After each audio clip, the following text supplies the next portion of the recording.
मित्रों नमस्कार। मैं ना सुनांचली कथा कहानी और उपन्यास के इस अंक के साथ पुनः उपस्थित हूँ। दोस्तों, इस समय मैं वाचन कर रहा हूँ उपन्यास राग दरबारी का, जिसे लिखा है श्रीलाल शुक्ल ने।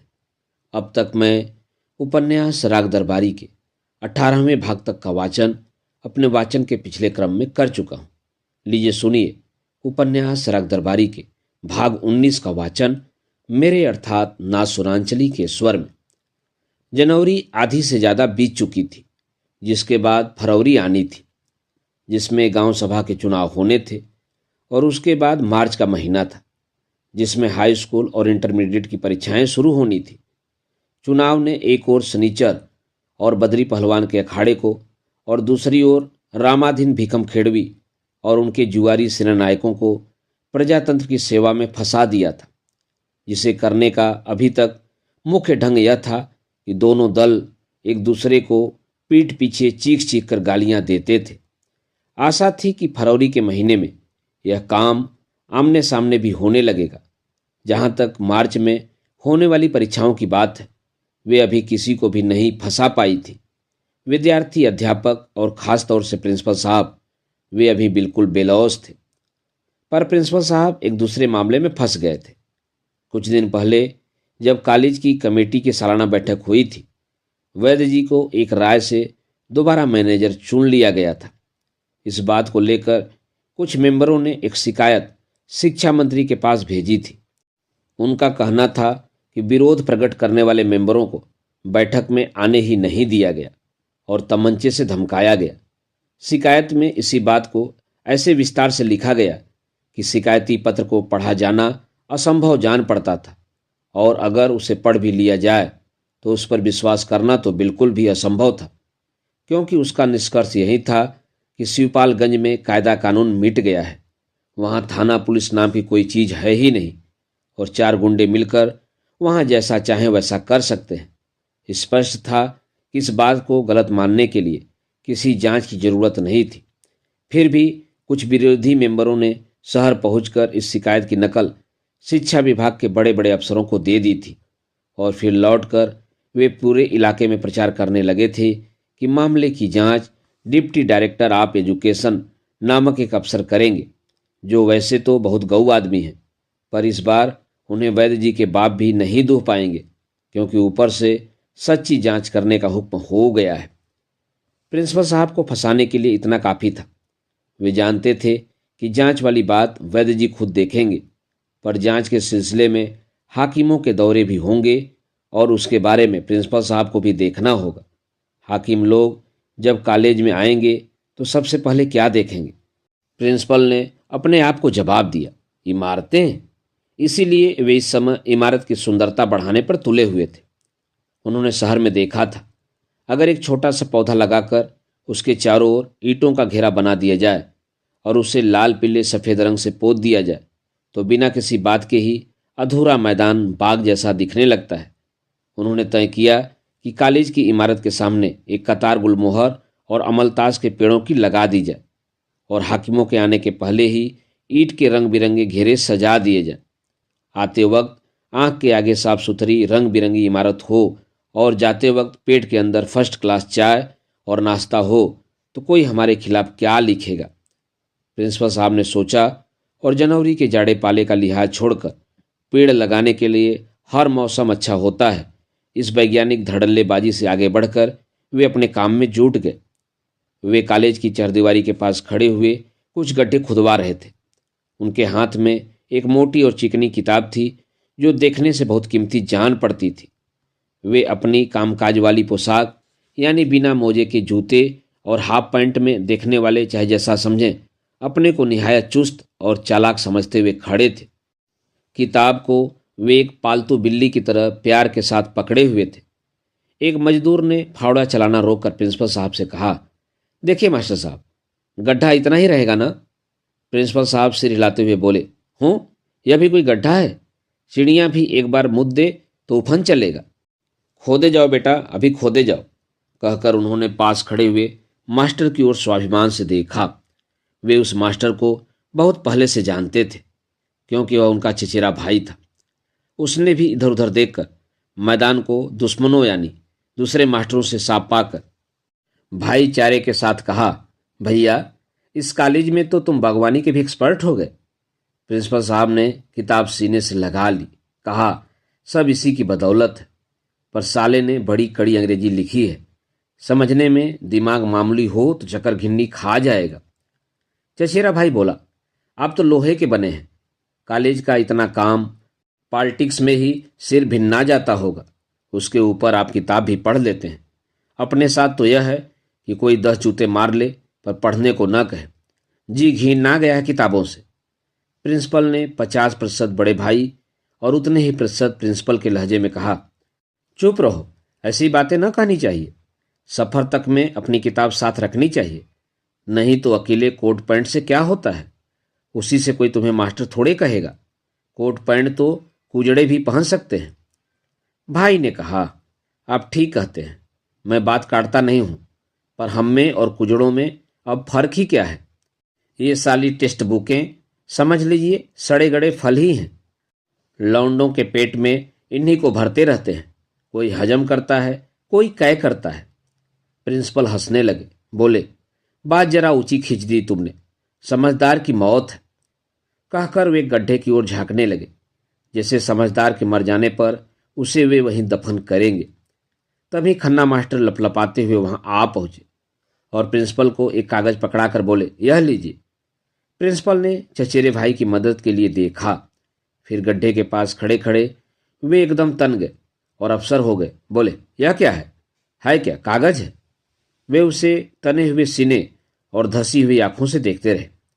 खन्ना मास्टर ने हितैषी की तरह कहा, लाइए पढ़ दूं। जाइए अपना काम कीजिए, मुझे पढ़ाने की मेहनत न कीजिए, वे घृणापूर्वक बोले। खन्ना मास्टर ने सांस खींचकर कहा, इस जन्म में पढ़ाने से कहाँ बचत है। प्रिंसिपल का चेहरा भाई खन्ना मास्टर के चेहरे पर निगाह जमाए खड़ा हुआ था। मालिक के बंगले की चढ़दीवारी के अंदर खड़ा अल्सेनियन जैसे सड़क के देसी कुत्ते को ताक रहा हो। प्रिंसिपल साहब काफी देर तक उस कागज को घूर घूर कर देखते रहे। पुराने जमाने के ऋषि होते तो कागज अब तक जलकर भस्म हो चुका होता। काफी देर तक उसे देखकर उन्होंने उसे खन्ना मास्टर को ही वापस कर दिया। खन्ना ने चिढ़कर कहा, यह क्या है, क्या कागज है? कहकर प्रिंसिपल एक गड्ढे का निरीक्षण करने लगे। खन्ना मास्टर ने होठ दबाए, आवाज संभाल कर बोले, जो भी हो, लिखित प्रार्थना पत्र पर आपको लिखित आदेश देना होगा। प्रिंसिपल एक मजदूर से बात करने लगे थे, कह रहे थे, ठीक है, अब बंद करो। अब एक गड्ढा खोद रहा है, गड्ढा कुआं नहीं खोद रहा है, काफी है। खन्ना मास्टर थोड़ी देर गुमसुम रहे, फिर बोले, मुझे 4 दिन के लिए बाहर जाना है, छुट्टी चाहिए, आपको लिखकर हुक्म देना पड़ेगा। प्रिंसिपल साहब पंजों के बल गड्ढे की गीली मिट्टी पर अनायास बैठ गए, ताकि देखने वाले देख लें कि कॉलेज के हित में वे नाली तक में लौटने में संकोच नहीं करते, और मजदूरों को गड्ढे की मेड़ के बारे में विस्तार पूर्वक आदेश देने लगे। खन्ना मास्टर की बात अब पार्श्व संगीत की हैसियत से ऊपर उभरी। वे भी पंजे के बल गड्ढे के दूसरे किनारे पर जाकर बैठ गए। बोले, मेरी बात का जवाब दे दीजिए, उसके बाद गड्ढे में कूदिएगा। प्रिंसिपल ने इतनी देर बाद उन्हें सीधे साधे देखा, कहा, गड्ढे में कूदूंगा तो जरूर, पर पहले तुमको धकेल कर तब ऊपर से कूदूंगा। समझ गए खन्ना मास्टर? कहकर उन्होंने अपने चचेरे भाई की तरफ देखा। चचेरे भाई ने एकदम से विनम्र मातहत आवाज में कहा, मैं जाकर चपरासियों को बुलाए लाता हूं, लगता है कि झगड़े का अंदेशा है। पर प्रिंसिपल साहब, मेरी प्रार्थना है कि तब तक आप कुछ न कहिएगा। मैं क्या कहूँगा भैया, मैं तो सब चुपचाप सहता चला जाता हूँ। जिस दिन इनका घड़ा भर जाएगा अपने आप भग से फूटेगा। प्रिंसिपल ने यह कहकर खन्ना मास्टर को साफ जैसा दिया। वे एकदम से घबरा गए। उन्हें डर लगा कि प्रिंसिपल चिल्लाकर कहीं यह न कह बैठे कि खन्ना उन्हें मार रहा है, कहीं मुकदमे में न फंस जाएं। वे चुपचाप गड्ढे के पास से उठकर दूर खड़े हुए एक दूसरे मास्टर के पास चले गए और जोर से, ताकि सारी दुनिया सुन ले, बोले, धमकी मत दीजिए मास्टर साहब, नवाबी का जमाना नहीं है, इतनी आसानी से खन्ना की जान नहीं निकलेगी। आपको बताए देता हूँ, मेरी देह पर हाथ लगाया तो खून हो जाएगा, कहे देता हूँ। हाँ, खन्ना चीखना नहीं चाहते थे, पर फैल मचाने की सोचते सोचते वे सचमुच ही फैल मचाने लगे। कुछ मास्टर उनके आसपास आकर खड़े हो गए। अचानक वे चीख पड़े, मारिए मारिए मारिए ना मुझको, बुलाइए चपरासियों को, उन्हीं के हाथों बेइज्जत करवाइए, रुके क्यों हैं?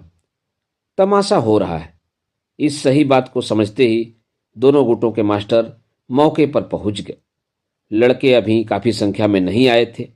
जो आए भी थे उन्हें चपरासियों ने डांट कर दूर भगा दिया। वे बरामदे में खड़े खड़े पूरी कार्रवाई देखते रहे। मौके पर यह तमाशा सिर्फ वयस्कों के लिए रह गया। प्रिंसिपल साहब इस बगटूट प्रदर्शन पर पहले तो घबराए, फिर अपने गुस्से पर लगाम लगाकर खन्ना मास्टर के पास गए। उन्होंने उनके हाथ से छुट्टी की दरख्वास्त खींच ली और ठंडे सुरों में कहा, चिल्लाओ नहीं खन्ना मास्टर, तुमको धोखा हो गया है। लाओ तुम्हारी दरख्वास्त पर हुक्म लिख दो। इशारा पाते ही उनके चचेरे भाई ने उनके हाथ में एक फाउंटेन पेन पकड़ा दी। बागवानी की किताब पर दरख्वास्त टिकाकर वे उस पर कुछ लिखने लगे। लिखते लिखते बोले, हम लोगों के सिद्धांत की लड़ाई है, उसमें मारपीट का क्या सवाल, शांति से काम लेना चाहिए। खन्ना मास्टर खुद अपने तमाशे से तंग हो रहे थे। कहने लगे, पहले इस कागज पर हुक्म कीजिए, तब दूसरी बात होगी। वहीं कर रहा हूं, वे मुस्कुराकर बोले। लो, कई शब्दों पर उन्होंने गूड़ा का निशान बनाकर काट दिया था, कुछ के ऊपर गोल दायरा बना दिया था। अंत में उन्होंने उस पर अंग्रेजी में लिखा, खारिज। इसके पहले कि खन्ना मास्टर कुछ बोल सकें, उन्होंने दरख्वास्त उनके हाथ में पकड़ाते हुए कहा, स्पेलिंग बहुत कमजोर है, हॉलीडे में यल के बाद वाई लिखा गया है। खन्ना में पता नहीं कि कै कैपिटल लिखा है या स्मॉल, इस सब का ध्यान रखना चाहिए। थोड़ी देर सन्न रहकर खन्ना मास्टर ने गैंडे की तरह मुंह फाड़ कर आवाज निकाली, निकलना आप कॉलेज के बाहर, वहीं सारी स्पेलिंग याद करा दूंगा। फिर संग्राम शुरू हो गया। यह सवेरे की बात है। दोपहर तक थानों पर दोनों पक्षों की ओर से रिपोर्टें भी लिखा दी गई। उनसे प्रकट होता था कि मास्टरों ने दंगा किया था और एक दूसरे की हत्या करनी चाहिए थी। यह देखते हुए कि उन्हें हत्या करने से रोकने वाला कोई न था, वह बात साफ नहीं हो रही थी कि उन्होंने फिर सचमुच ही अपने दुश्मनों की हत्या क्यों नहीं की। पुलिस ने इसी नुक्ते को पकड़कर उल्टी तरफ से मामले की जांच शुरू कर दी। उसी दिन दोपहर को वैद्य जी की बैठक में इस घटना पर विचार विमर्श हुआ। वहां सामान्य नागरिकों की मुख्य प्रतिक्रिया यही रही, घटना को कुछ और महत्वपूर्ण होना चाहिए था। यानी अपने किसी साथी की हड्डी नहीं टूटी तो कोई हर्ज नहीं, कम से कम इतनी चोट तो लगनी ही चाहिए कि खून निकल आता। उससे दुश्मनों के खिलाफ और भी अच्छा मुकदमा बन सकता था। शनिचर ने यह सोचकर कि गांव प्रधान बनने के पहले नेतागिरी का एक काम और कर लिया जाए, बिना किसी फीस के अपनी सेवाएं अर्पित कर दी और कहा कि प्रिंसिपल साहब चाहे तो मैं उनके हाथ में बर्छी घोंप कर खून निकाल सकता हूं, अभी कुछ बिगड़ा नहीं है, यह भी खन्ना के नाम लिख जाएगा। छोटे पहलवान ने उसे दुत्कारकर चुप कर दिया। उस दोपहर रंगनाथ और रूपन बाबू सारी बातें चुपचाप सुनते रहे और कुछ भी नहीं बोले, जो कि शिवपालगंज में बेवकूफ़ी की अलामत थी।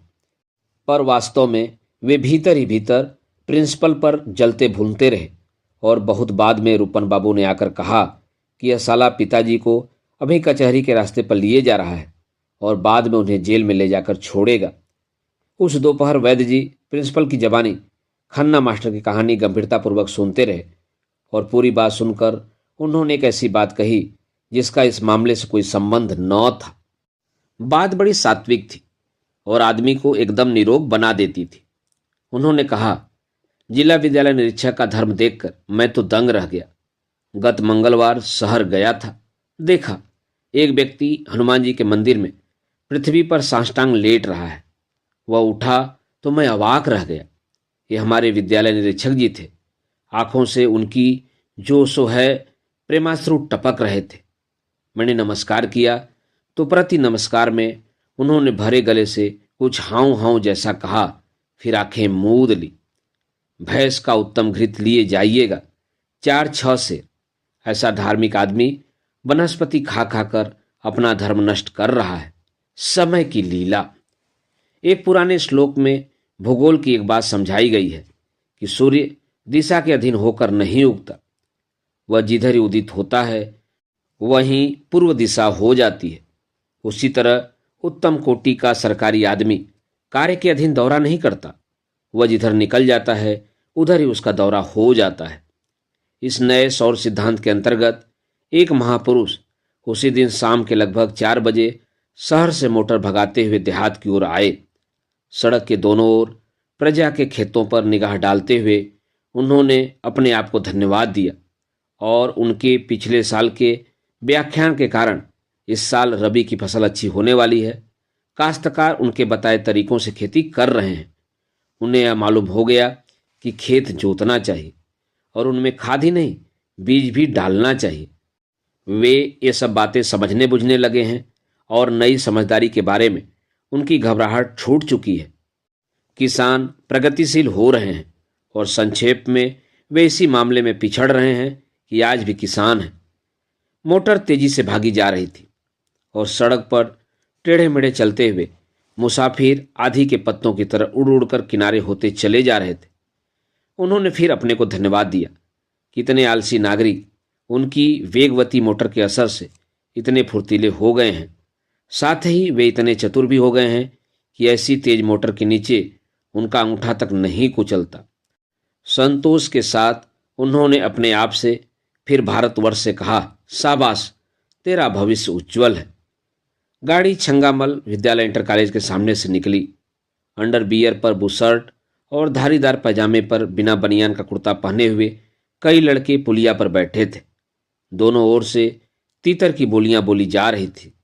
सेकेंड के एक खंड में उन लड़कों को देखते ही उनके बेतुकेपन से उन्होंने भाप लिया कि ये विद्यार्थी हैं। गाड़ी लगभग 1 फर्लांग आगे निकल गई थी। तभी अचानक महापुरुष को याद आया कि उन्होंने नौजवानों के आगे पिछले 48 घंटे में कोई व्याख्यान नहीं दिया है।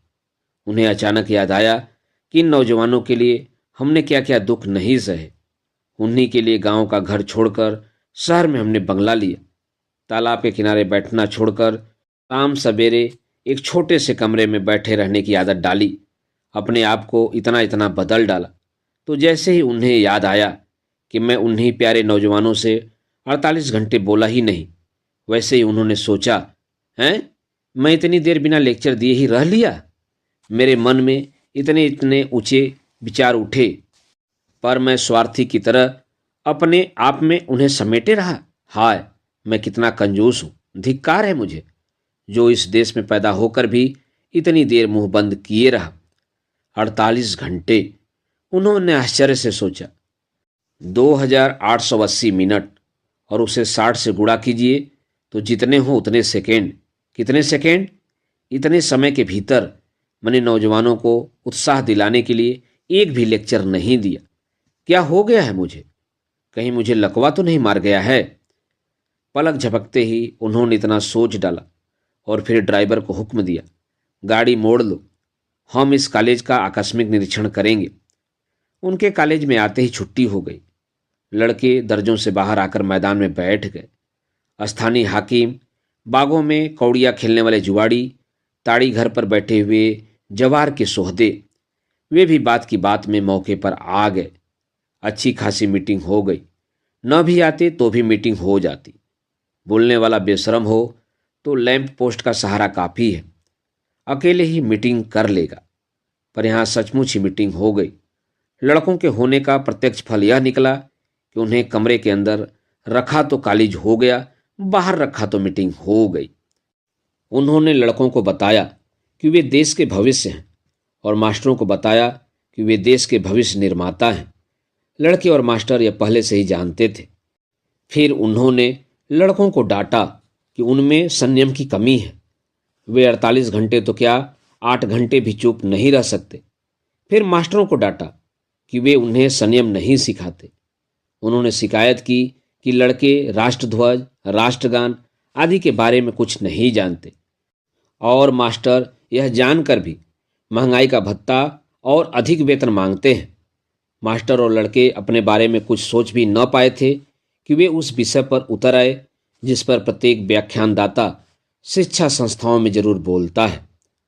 उन्होंने कहा कि हमारी शिक्षा पद्धति खराब है और इस शिक्षा को पाकर लोग क्लर्क ही बनना चाहते हैं। उन्होंने लड़कों को सुझाव दिया कि इस शिक्षा पद्धति में आमूल परिवर्तन की जरूरत है। उन्होंने सैकड़ों विद्वानों और हजार समितियों का हवाला देकर बताया कि हमारी शिक्षा पद्धति खराब है। उन्होंने विनोबा का और यहाँ तक कि गांधी का हवाला दिया। तब कॉलेज के मैनेजर वैद्य जी ने भी सिर हिलाकर कहा कि हमारी शिक्षा पद्धति खराब है। उसके बाद सिर हिलाकर प्रिंसिपल और दूसरे मास्टर तथा बाजार के घुमक्कड़ों और सौहदों तक ने इस बात का समर्थन किया। उनकी बात से ताड़ी पीने वालों और जुआड़ियों तक को पूरा इत्मीनान हो गया कि हमारी शिक्षा पद्धति खराब है। उन्होंने कहा कि शिक्षा के क्षेत्र में पिछली शताब्दी की यह एक असाधारण उपलब्धि है कि हम इतनी जल्दी जान गए कि हमारी शिक्षा पद्धति खराब है। फिर उन्होंने लड़कों को खेती करनी चाहिए, दूध पीना चाहिए, स्वास्थ्य बनाना चाहिए और भविष्य का नेहरू और गांधी बनने के लिए तैयार रहना चाहिए। ये सब बातें बताई जो लड़के उनको भी बता सकते थे। इसके बाद समन्वय, एकता, राष्ट्रभाषा का प्रेम, इस सब पर एक एक अनिवार्य जुमला बोलकर कॉलेज की समस्याओं पर विचार करने का सालाना वादा करके सेवा के बाद तत्काल मिलने वाली मेवा खाकर और चा पीकर वे फिर 70 मील की रफ्तार से आगे बढ़ गए। मास्टर और लड़के भाइयों और बहनों की नकल उतारते हुए अपने अपने घर चले गए। शिक्षा पद्धति में आमूल परिवर्तन के सुझाव पर अमल करने के लिए कॉलेज में माली, चपरासी और मजदूर रह गए। क्लर्क ने मेवे की प्लेट पर निगाह डाली और उसमें बचे हुए काजू के एकमात्र टुकड़े को पहले मुंह में रखना चाहा, बाद में कुछ सोचकर उसे नाली में फेंक दिया। मित्रों, अभी आप सुन रहे थे उपन्यास राग दरबारी के भाग 19 का वाचन मेरे अर्थात नासुरांचली के स्वर में। मित्रों, उपन्यास राग दरबारी के आगे के भागों का वाचन आप मेरे वाचन के अगले क्रम में सुन सकते हैं। तो जुड़े रहिए कथा कहानी और उपन्यास के साथ। धन्यवाद। नमस्कार।